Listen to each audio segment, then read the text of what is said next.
Namato Ratana Tayasa. May I pay homage to Triple Gem, the Buddha, Dhamma, and the Sangha. And my respect goes to my parents and my teachers.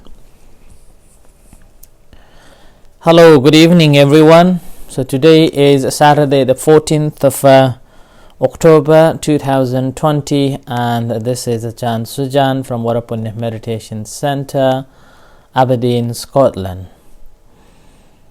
So my blessings to you all who are watching this live Dhamma talk from this Varapunya Meditation Center's Facebook live Dhamma talk.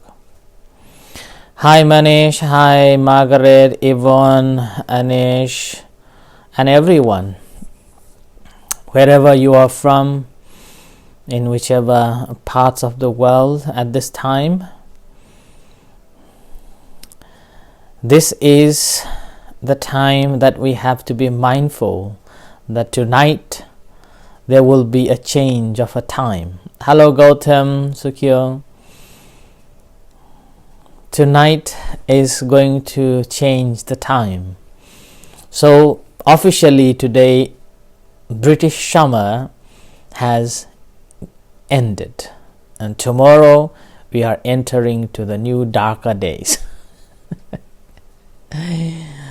So make sure that you change your clocks if that's not automatic tonight or even tomorrow morning, and make sure that if you have to go out for work early morning, then if that's automatic, then it's fine. But if not, then manual clocks, alarms, then make sure you change that clocks so you won't be late.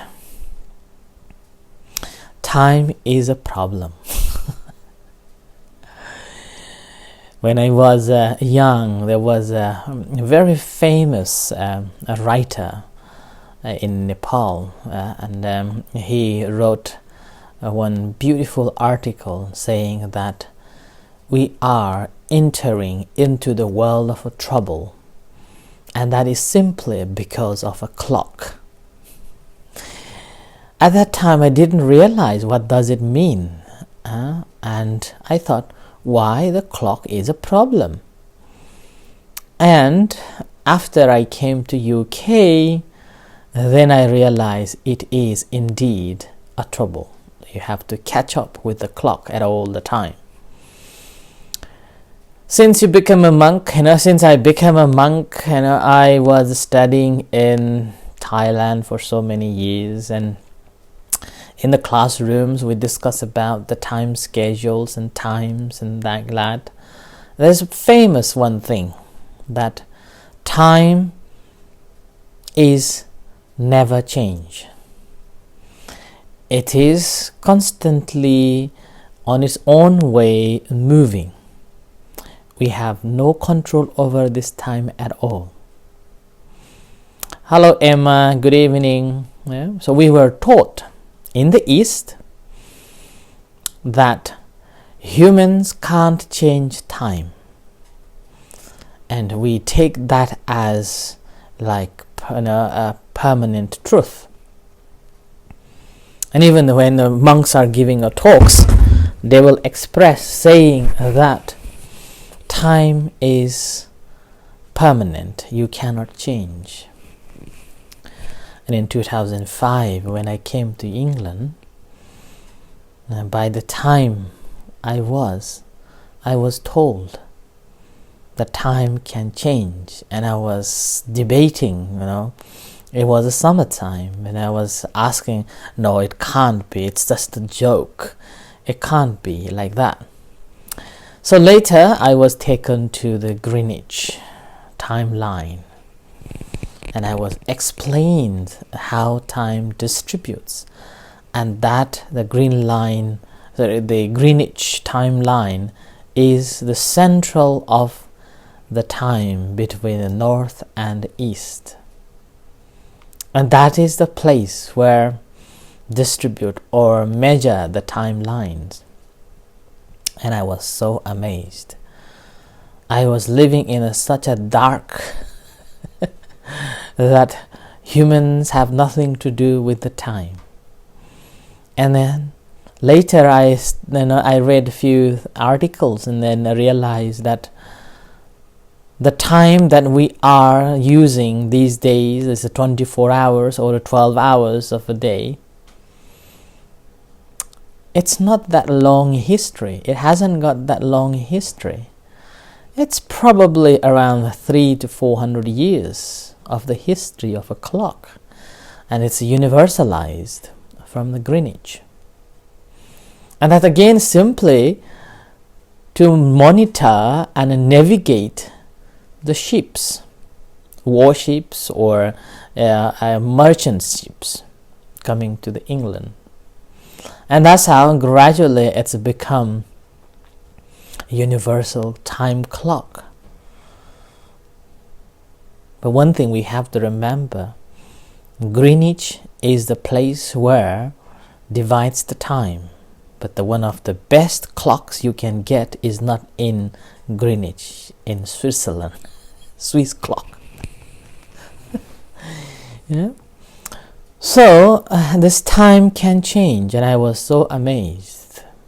In 2006, when I was living during the winter time in England, and suddenly the time changed, and I thought, oh no. So my ignorance was gone.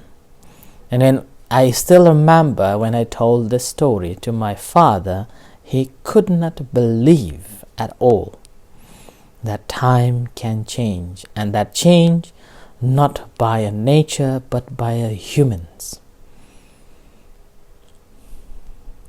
So time can be changed. And because of this time, in a modern world, we are so stressed. Particularly, we are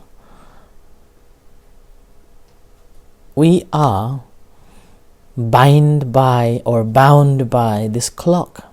We are always running towards the deadlines, and we are always chasing the clocks, waking up this time and then running out of the house this time. So you're always perfect. You're checking everything in line with the time. How the time, the waking up a time, breakfast time, going into a car, or if you are traveling from the public transport, then how much time you got, and if in case you miss what you're gonna do, everything is perfectly measured, and you are catching the clock. And in Japan, I was told that if a train delays, then you will get a ticket saying that this train is delayed. How terrible this modern world is. And everything counts every second. Heathrow Airport runs in every seconds, milliseconds. That's why they have a measure called Heathrow time. So we are basically running after a clock. But we forgot that our time is so precious. The more we run towards the time, the less time we have. And this less time, we forgot to enjoy. We forgot to learn ourselves. We forgot that how precious this life is. Because everything is conditioned. When we look at the Buddha's teachings, Buddha taught only two things. Although it's a vast knowledge, it's a vast scripture, not like one book, one God, one tradition, like in an Abrahamical religion. There's a Bible or the Quran, and there's a God and one path to the liberation. But here in Buddhism, so many books, scripture, and you can find so many ways to practice. Despite of that, Buddha taught only two things. One, the origin of suffering, and the second, end of the suffering. Nothing more than that. Past 3 months, I've been explaining about the Four Noble Truths, Eightfold Noble Path.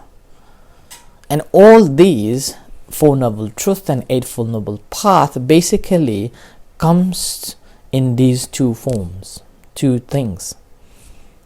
The origin of suffering, the dukkha, the origin of dukkha, or also known as samudaya satya, and the cessation of the dukkha, or the nirodha satya. Emma, regarding that Mindfulness Mondays link, you can find in our website. It's in our website at the event section. So, the second is the cessation of suffering. Nothing more than that. And the rest of other things are just knitting in, elaboration of that. And when we talk about the origin of suffering, the origin of suffering, which is very important to know, and which is a part of the Four Noble Truths as well as the second Noble Truth, the origin. And rather than going into the Four Noble Truths, but if you want to hear, you can go back to listen that. There is another special teachings called the paticcasamuppada, a dependent co-arising or dependent origination. This is a paticcasamuppada which I have mentioned day before yesterday briefly, that there are two ways of having this paticcasamuppada, or the dependent origination. One is formation. It is the origin of the suffering. It's talking about the origin of the suffering, that how we engage in the suffering. And a second bit is how one can end the suffering. And in terms of the origin, or in a very simple term, the origin and the cessation of the problem, there is a saying that when this is, that arises. When that is ceased, that ceases. Like if A arises, B bound to follow. But if A ceases, B also ceases. That's it, the whole doctrine. It reminds me of a story. Like there was two stray dogs, and they were adopted by one mature family. And one day the family went on holiday, and these two dogs were talking each other. One dog was complaining about the humans, saying that, oh, humans are so nasty. They put us on a lead and then take us, and we cannot go far, we cannot run around, and we have to eat as they give us. We cannot go and wander around and find it. And another dog simply said, you know, my friend, you are right. Humans are so mean to us, they're so mean. But one thing we must remember, my friend, that they know how to open the fridge.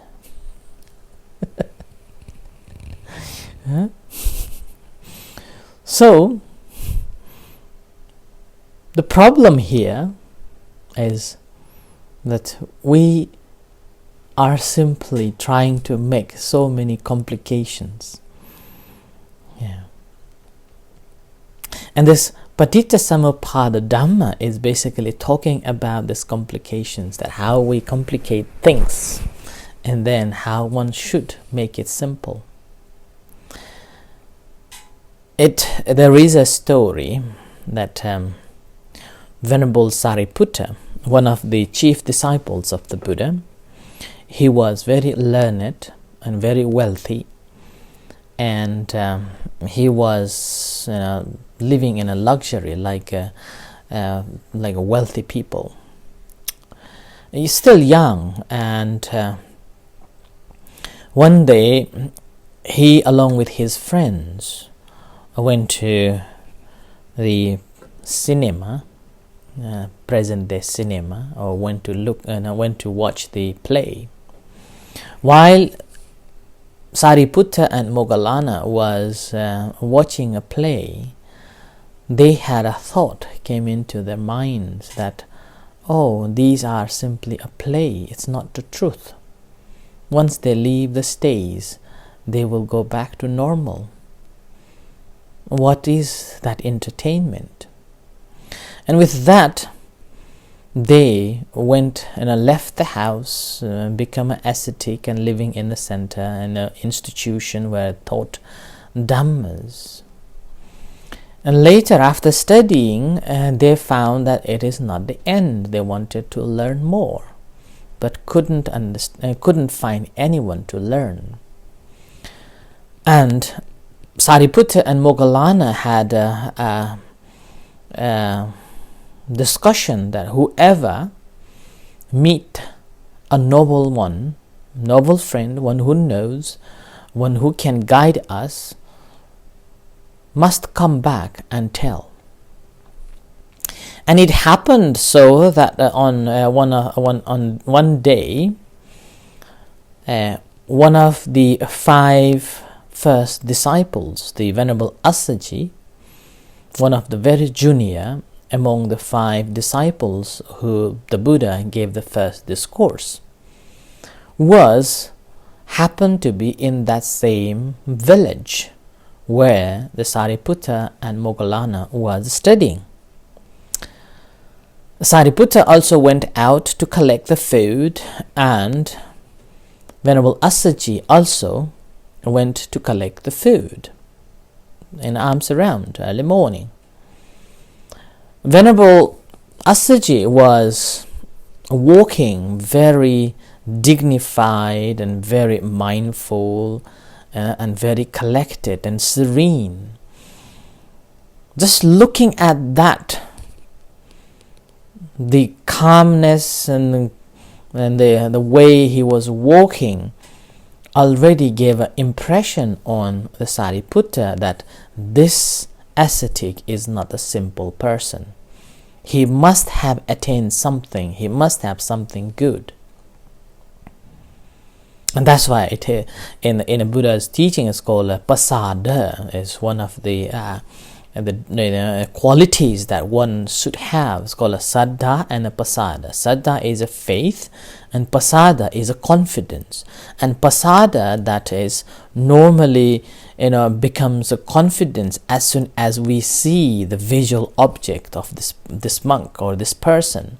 It's like a first impression is the last impression, like that. So the Pasada, as soon as you see someone with a serene confidence and knowledgeable, and you develop this sense of confidence on him or her, that is called a Pasada. And with that Pasada, you will approach that person, and you will be discussing with that person, and you will consult with that person. With this, then you are developing the faith on that person. That's exactly what happened to Sariputta at that time. So, when he saw Asaji, who was walking calmly, begging of food, he thought this ascetic has something special. But the Sariputta was very, very wise and honest. He told to himself that let this venerable have meal, and then I will go and discuss with him.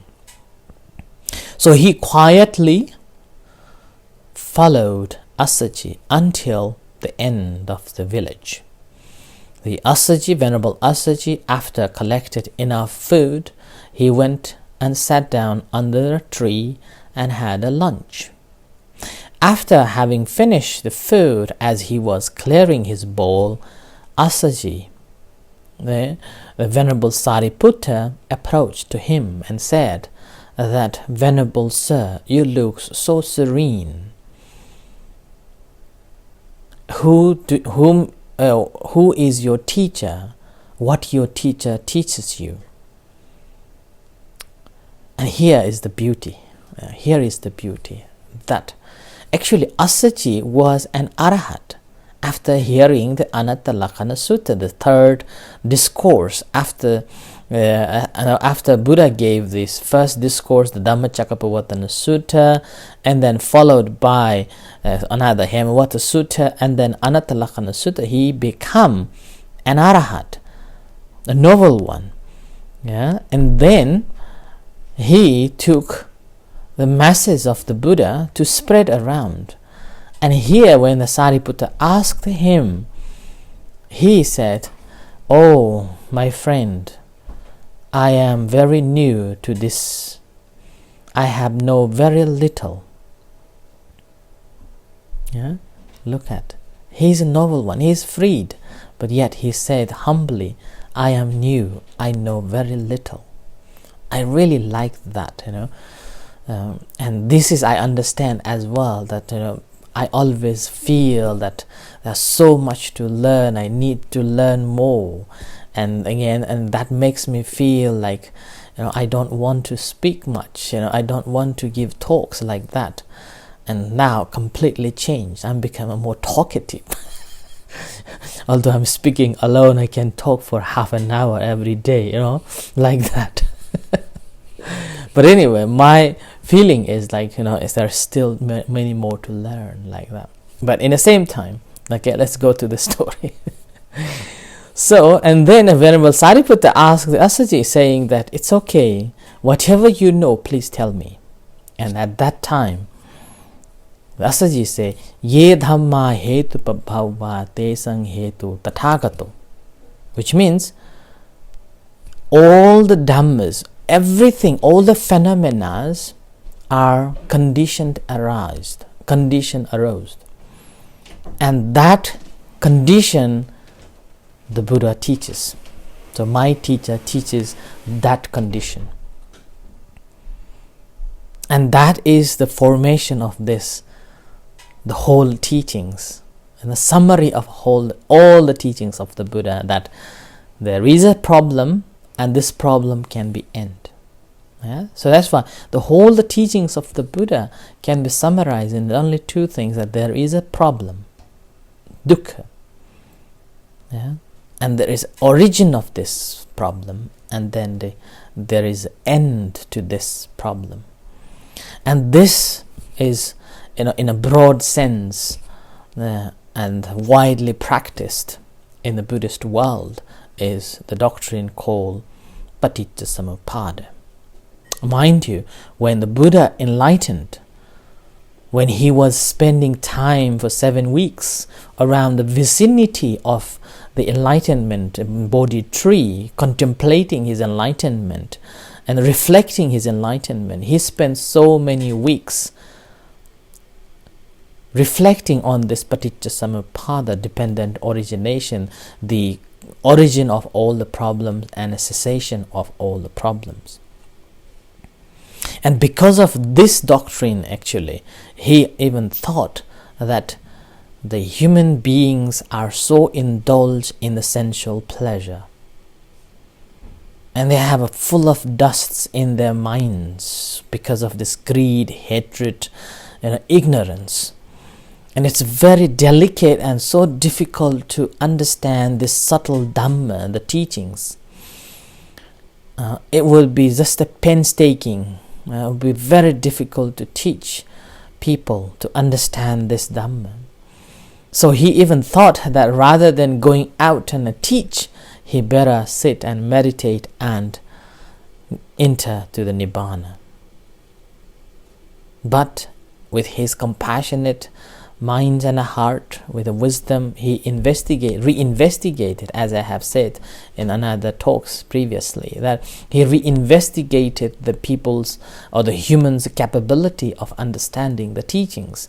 And then after realizing that there are people who can understand the teachings, then he proclaimed, saying that the Dhamma is let the bring the ears to those who wants to hear the Dhammas, like that. Aparuta te sang amata dhammang. Yeah, and then that's how the Buddha again start to give the Dhammas, spread his enlightenment. So that's why that is again the paticcasamuppada, the dependent origination. And this dependent origination starts from ignorance. It's called avidya, sankhara, the formation, vijnana, the consciousness, nama rupa, the mind and form, mind and matter, and the salayatana is called six senses, and with the six senses there is a contact, with the contact there is a feelings, with the feelings there is a desire, a craving, because of this craving there is an attachment, because of attachment again we act, and because of acting then that gives birth, and when we are born we are bound to get sick, old, and again die. And then we have this goes on like this, 12 links. And coming week, coming days, I'm going to explain on this briefly, just to give you overview about this paticcasamuppada, just to let you know that how this works. Particularly, firstly, I will go on the origination of these problems. It's called a dependent origination. And if you have time, and then if we cannot go on that, then we will change on. Meanwhile, if you have any questions you want to ask again, you can text me to find out. Meanwhile, just to remind you that this Monday, we are going to have the Mindful Mondays at 12:30. You're most welcome to join, and links is available on our website. Until then, thank you and good night. May the Buddha Dhamma Sangha bless you. Shortly, we're going to have a chanting and guided meditation. You're most welcome to join with us. Until then, good night and see you shortly. Sadhu.